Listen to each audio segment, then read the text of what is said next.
Oh man, Super Bad is back. Yeah, back in action. Nice to see you, Super Bad.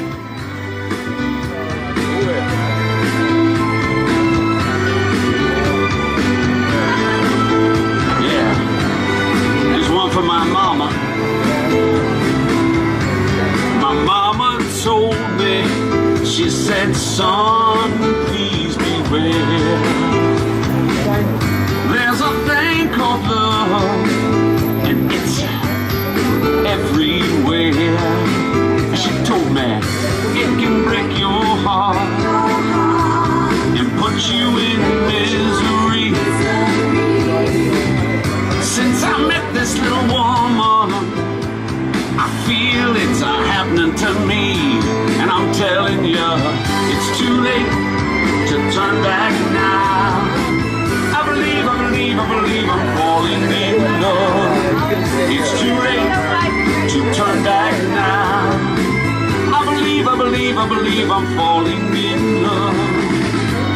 I found myself wanting. Well, welcome back, viewers. Your long wait is over. This is James Kalm, the guy in the back, and I'm back from summer hiatus, and we're gonna start off 2013 season with a run-in here to Betty Cuningham Gallery, and we're going to look at an exhibition by one of our old buddies, Webster. Hey, Brian Belot. Well, it's quite a turnout tonight. We'll take a run around and look at some of these pieces. This is Untitled 2011-2012 oil and spray paint on panel, 48 by 48 inches.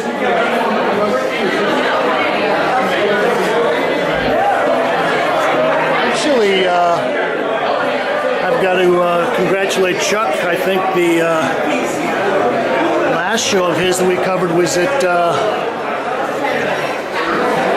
Zersher Smith, some gallery like that, a little farther south. And with his move up here to Betty Cuningham, that's quite an impressive gallery to be with for a young artist. Betty also shows people like Phil Pearlstein and Jake Bartow. So this is known as Far and Square throughout my years, 2013. And I like the way that Chuck is kind of a little looser. Last time I talked to him about his work, we were talking about the fact that he works on panels, and I think that sometimes that gives artists a tendency to kind of treat the surface in a little different way.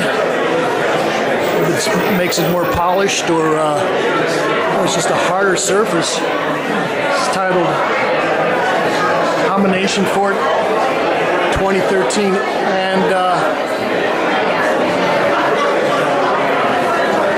the way that he's going in and scraping and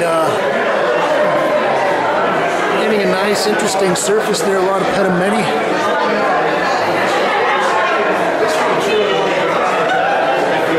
This one is 48 by 60 inches. Oh, the green painting.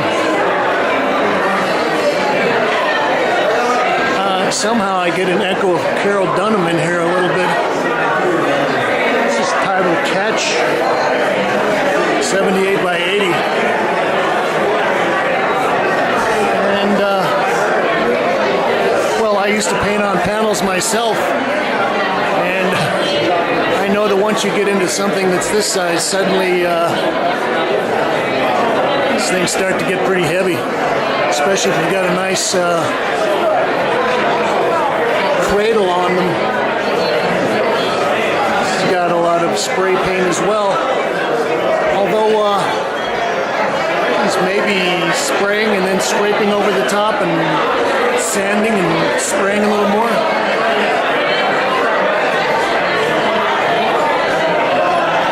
artist right there. Don't see him in a suit very often. We'll see if we can come back and catch him for a minute. Let's see what they've got out here in the main gallery. Oh, these babies are really big.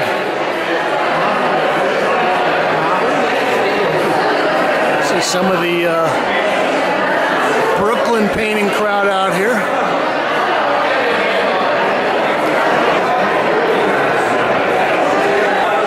Here's Don Clemens. What a crowd. It's titled Block, 12 by 12 inches.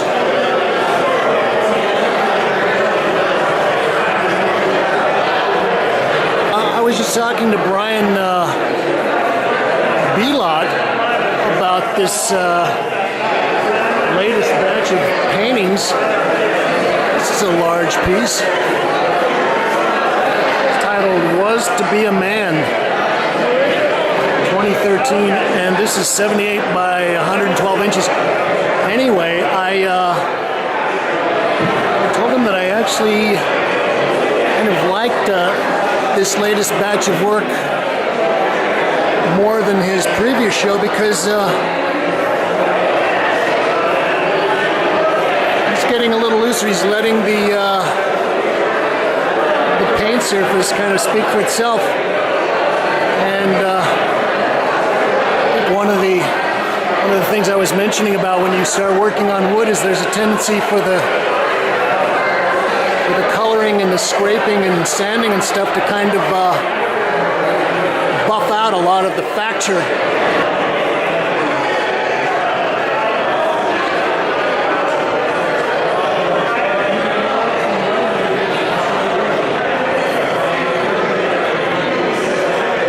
This is another big one titled Sleeping Giant.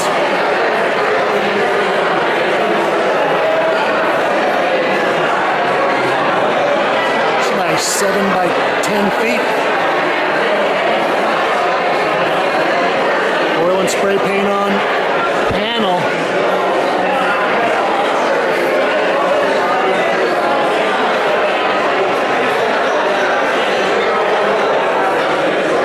That's nice. I can also see that he's using like a 6-inch brush to lay some of that red glaze down.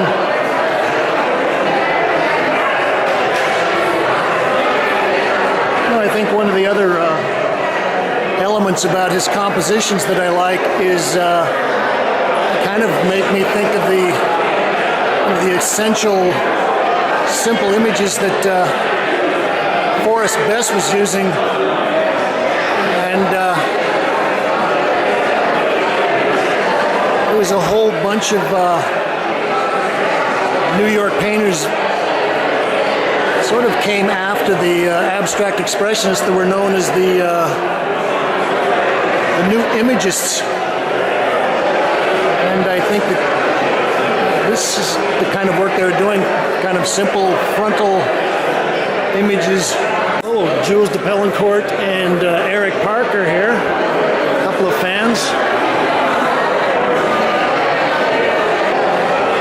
Well, this is another large piece. This is titled Boom for Real, and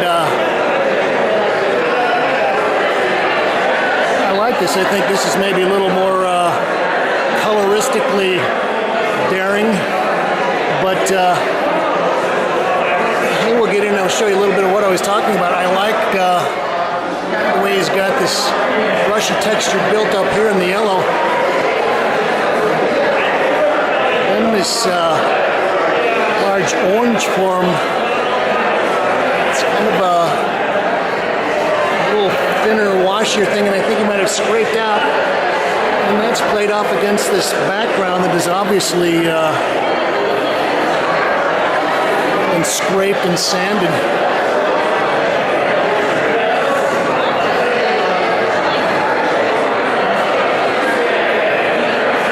Oh, Russell Tyler and Trudy Benson. Back room here, and I snagged Chuck just as they're turning off the lights in the gallery. We're going to come in here and have a little chat briefly Yeah, it's good. What's the title of this piece? This is called "It Was a Good Day." It was a good day. Yeah, it was a good day. Well, I'll make this fast because I know you've got to get back to the after party and everything else. Congratulations on the new show, the new gallery, the new wardrobe. It is brand new. Well, I like what you're doing with the work. Tell us a little bit about this new series of paintings. Oh, some of these were inspired by a trip to the Rothko Chapel, where I worked outside and made a series of drawings, one of which is in the show. And I also kind of did a lot of small drawings there, and then took them back to the studio and made a few of the big paintings based on small drawings. But also, they're also just very, like, the idea of taking a very, very small drawing, the idea of that, not blowing it up, but the romantic idea of being in that space. So they're actually something very, very intimate with something very, very large in terms of architecture, scale, and emotion. I was going to say, it does seem like you bumped up the scale a little bit. Have you worked this size before? I think some of them were like 7 by 10 feet and stuff like that. I've never worked on 7 by 10 feet on a panel before. Yeah, that's a big panel. It's a big panel, but I worked 9 by 12 once. It was 2 panels, not one. Okay. But and you're adding spray paint and some other things to the work? It's been really fun. It's really liberating, actually, because you can cover a lot of ground. Well, I also thought that you kind of getting into a little more mixing the different types of brushwork and the scraping and the spray paint and the facture, which I think makes the paintings a lot more interesting. Yeah, they have a lot of freedom in them, I think, and that really helps. How about the color thing? It also seems like your palette is expanding and you're getting a little bit, shall we say, even more daring with some of the color. Like this is a really juicy color piece. It's a lot of yellows. There's 4 different kinds of yellows in this. And I'm really getting into just putting on pure color the way I would in a very intimate, small space, but doing it just immediately and expanding the scale at the same time. Well, I'm going to cut this short because I know you've got thousands of fans out there. There's fans, but we all love the Kalm Report. So thanks, Chuck, and congratulations. Show looks great. Cheers. This is James Kalm here at Betty Cuningham Gallery reporting on Chuck Webster. Thank you, Kate. Yes, it does now. The way you shake and tease knocks me to my knees, and I'm smoking, baby, baby. The way you whir and twirl really rocks my nerves, and I'm so excited, child. Yeah. The way you shake and tease lets me know. Here comes the cops. Oh. Keep going. Keep shooting if you can. I will, but I should give you some money. What's that? Yeah, I'm packing up. Okay, yeah.